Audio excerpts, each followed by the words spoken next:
Yes, folks, welcome back to the channel. Coming up today, I talked to Connor Southwell from the Norwich Evening News about Celtic's pursuit of Adam Idah on a permanent deal. We talk about that bid that was rejected on Wednesday, how much it was for, and how far away it is from a number that Connor thinks Norwich might be looking for. He also gives us some insights into his discussions with the new Norwich manager and where Idah is in his plans, the attacking options that Norwich have got, and he gives us his gut feel as to whether he thinks a deal for Adam Idah will be done between Norwich and Celtic. As I said yesterday, we are bringing you more content than ever before this season. Please make sure you're subscribed so you don't miss any of it. I hope you enjoy the video. Connor, thanks so much for taking the time to join us. I just want to start, first of all, with the news that was widely reported the other day of Celtic's opening bid for Adam Idah. Rejected by all accounts, but can you give us your understanding of that from the Norwich side of things?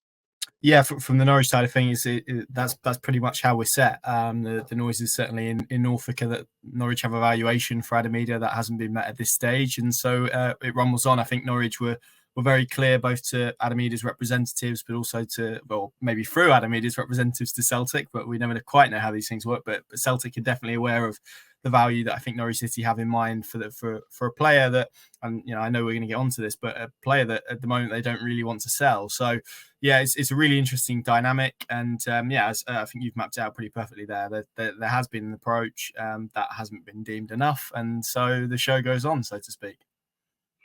Yeah, it's strange because when Adam Idah joined Celtic in January, it wasn't to a lot of fanfare. We, by our own accounts, had a very disappointing, underwhelming window in January. He came in late. He hadn't been playing very much at Norwich, but he had a great impact for us. Scored 9 goals, a lot of big goals, none more so than the winner in the cup final against Rangers, of course. And Brendan Rodgers has been very complimentary about his impact on the team and how he was a catalyst for getting us over the line. So I think there's definitely no secrets about Celtic's desire to get him back. As you know, being in the industry, this is silly season. I think in the space of 12 hours from the news of that approach, Adam Idah had gone from Celtic are making their official approach to, well, he's not for sale. That was certainly what was reported in Scotland, that he's not for sale. And then by the end of that night, we had another story in a Scottish publication that said we were actually closing in and the talks are at an advanced stage. So as you know, how these things go at this time of year. But do you agree that that is currently Norwich's stance, that he's not for sale? I think they've been quite clever in terms of getting that message out there. I think it's a little bit softer than not for sale, if I'm honest. I think is he a player that in an ideal world, if there was no interest, they'd be looking to sell? Absolutely not. I think there's clearly a recognition that off the back of what he did at Celtic last year, coupled with the financial realities of another year in the Championship, no parachute payments, they are going to have to sell players this summer. So both of those things are true. So I think we're then into a conversation probably similarly to the first answer, where if Celtic can get themselves to a valuation that Norwich deem acceptable, then there's a deal to be done here for sure.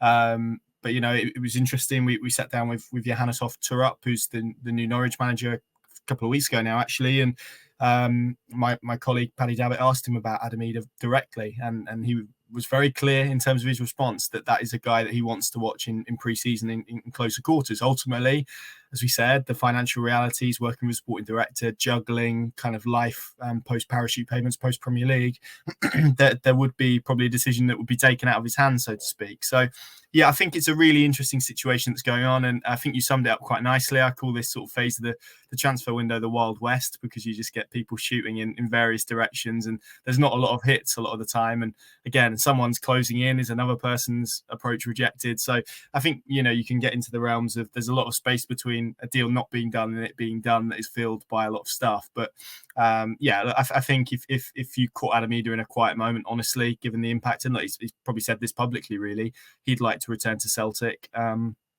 So then it's about whether or not the clubs can get on the same page, but also whether Celtic can get on the same page with him in terms of his contract. He's got a 4-year contract at Norwich. He's of a good age. I'm sure that Norwich would feel that if Celtic were at the table or couldn't meet the demands that they wanted, that there would be other suitors as well. So I think this is a very fluid situation. But yeah, I'm not quite sure I would say he's not for sale, because clearly, and I think the noise is definitely at this end, is that there's a deal to be done. It's just about the figures involved. But I think if you were to say to Norwich, ideally, that Adam Idah would be a Norwich player come the end of the transfer window, I think they'd all be very, very pleased with that. That's the outcome they want. He's not someone they're actively trying to sell, but I think with most of their players at the moment, and there are players being linked elsewhere, Kenny McLean to Rangers, Marcelino Nunez, who's a midfielder, Chilean, very good player who's been linked to a move to Turkey. That is the financial reality of where they're at, and that's before we maybe get into the realms of the sort of star performers, if you like, Gabriel Sara, John Rowe, Josh Sargent, all of these players probably there's a deal to be done around it. And I'd certainly put Adam Idah in that list, because what did his loan at Celtic do last season? It's increased his value because his performances were so impressive. And almost, I think it's a bit of a win-win for Norwich, because either they get back a striker who hopefully has a renewed sense of confidence. It's an issue that he's spoken about before at Norwich that he struggled with. I know he spoke about it in depth at Celtic as well.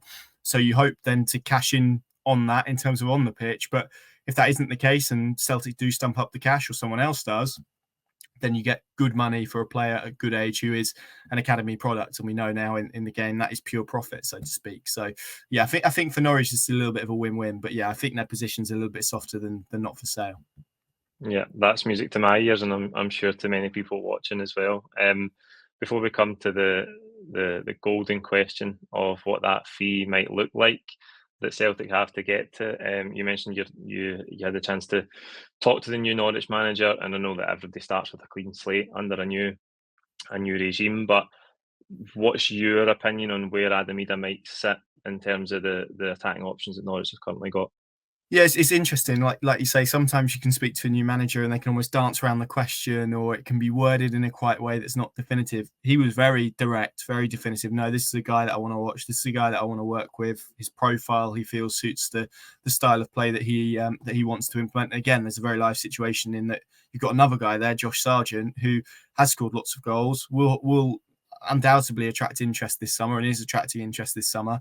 Norwich probably can't afford to lose both of them, really, because then you're having to go into the market and sign strikers, and we all know that they come at a certain premium. So there's that dynamic, I think, to weigh out. And in the background, you've got Ashley Barnes, who isn't the Ashley Barnes of a few years ago in the Premier League, probably by his own admission, and wouldn't be first choice at Norwich City. So, yeah, I think he would like to work with Adam Idah.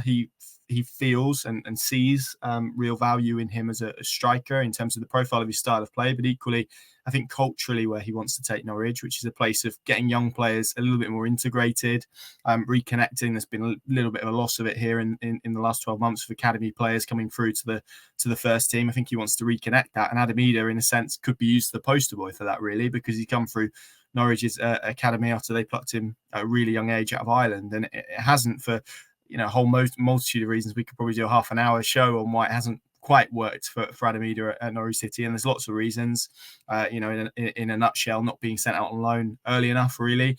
Having to play behind a guy that you guys will know well, Teemu Pukki, who was a revelation at Norwich City, fourth highest goal scorer ever, and having to sit behind him and being patient is very difficult. And then obviously this year he's had Josh Sargent to contend with, so it's been difficult for him along the way. But there have been some of the moments that we've seen at Celtic, at Norwich. So yeah, I think Thorup wants to look at him, and every manager, to be honest, every Norwich manager has come in and highlighted Adam Idah and how impressed they are, and Brendan Rodgers was the same, really, when he signed for Celtic, spoke about his physique, his power. He's a really sort of modern striker in that he's powerful. He's quick enough, I would say. I wouldn't say he's lightning, but also a really good finisher as well. There's aspects of his game that he needs to improve on, but you can see why a lot of coaches look at the raw materials that Adam Idah has and thinks, blimey, if I could get hold of him and coach him, then there's a real striker there to unlock. And Brendan Rodgers has probably done that better than anybody in the time that he's had with him. So I think that's probably Thorup's thinking. Whether, again, a decision gets taken out of his hands because the financials become too great that Norwich have to let him go, that's probably a different conversation. But yeah, he was very clear and very direct. He sees Adam Idah as part of his Norwich City project. Yeah, it's going to be interesting to see how it develops. Just in terms of that bid that was reported on Wednesday, £4 million was the figure, plus some add-ons maybe. Do you think the clubs are far apart on fee, and do you have any gauge on the number you think Norwich would be looking for? Not in terms of information. I think in my head, I've always had 6 or 7 would probably get it done. Is my feeling, and that hasn't shifted again. I'm not saying that from a place of knowledge. I'm just saying that from a place of that is probably where I would place him in my head. And I think it is a slightly different situation from January. And they had an offer from Hellas Verona for a loan with a €3 million, I think, purchase option at the end of that. And you look at what this Celtic move has done, as you said, it's inflated his value. So that makes it more difficult for Celtic to sign him on a permanent basis, but it probably makes it better for Norwich. So that's kind of the figure that I've had in my head. Whether that's the reality, I don't know. And like you say, the structure of that is up for debate. So, I mean, 4 million to 6 or 7, and I think 7's been quoted in other outlets as well, to be fair.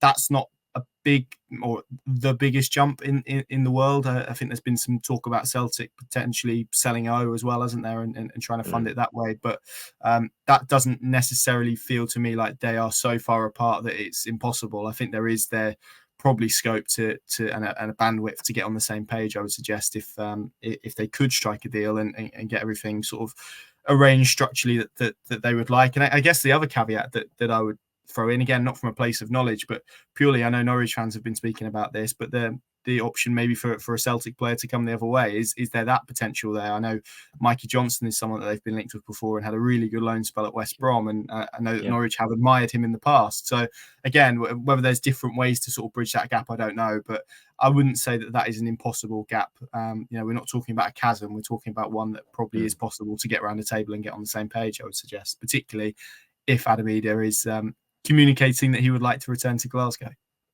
Yeah. I mean, that's interesting to see how that develops. If we maybe do have a player that Norwich would be interested in, whether we can add that in as part of the deal, because Celtic's squad is quite bloated just now. And you mentioned Johnson there, who had a really good impact at West Brom, and may well have caught the attention of other Championship clubs, given how well he did down there.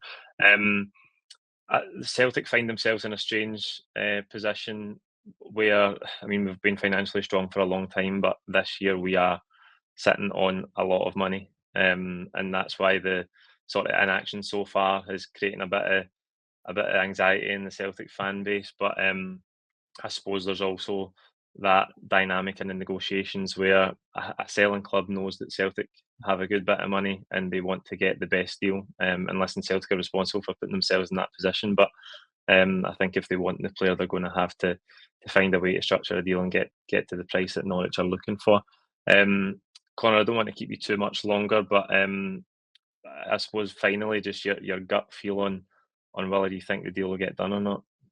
My feeling, to be honest, since the Scottish Cup final and all the quotes from Rodgers and Idah himself, and he's been quite public. I think he's done quite well to approach it like a politician at points, but I think there's been enough there to hint, and not so subtly hint, that he would like to return. And I think when you've got a player that probably wishes to go elsewhere, then it's just about sort of dancing around to get to a place where everyone can get on the same page and agree. So my feeling has been that Adam Idah would move on this summer, and it was just about getting to a place, as you said, where clubs know Celtic have finance. Norwich will know that, and they will be using that to their advantage. And equally, there's a player there on 4 years left on his contract, 23, really good age for a striker, having just done what he's just done at Celtic, and everyone will have seen it. So Norwich, I think, are probably right. And from a Celtic perspective, I'm sure the supporters are up there, always very intelligent and always very football savvy. I'm sure they can realise why Norwich are acting in the way they're acting. So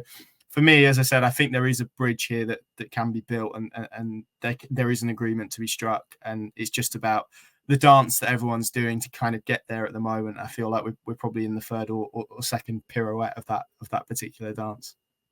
Yeah, brilliant, Connor. Thank you. Enjoyed that. Thank you for your insight. Really enjoyed that conversation. Just let the viewers know where they can find you for any more updates, maybe on the deal as it goes on. Yeah, we'll try our best. We're over at Pinken, which is on X, as it is Pink and then UN, and Pinken.com as well. We're also in the Eastern Daily Press and the Norwich Evening News. So yeah, those are the best places to find us. Brilliant, good man. Thank you. That's it for this video. We'll be following the pursuit of Adam Idah very closely as it progresses, and we'll be back with more transfer updates very soon. Thank you for watching.